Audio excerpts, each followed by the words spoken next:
السؤال الأول، هل تضعين أحمر خدود على خديك؟ ابدا والله يا سي الاستاذ رمضان.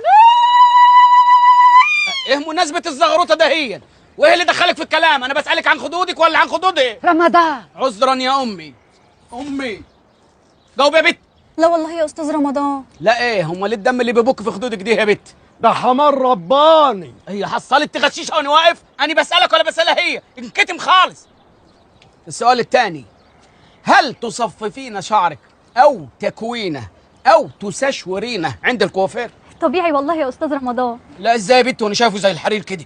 ده حرير رباني. يمين بالله علقك واعبطك قدام اهل بيتك اما اكون بسال حد الكل ينكتم.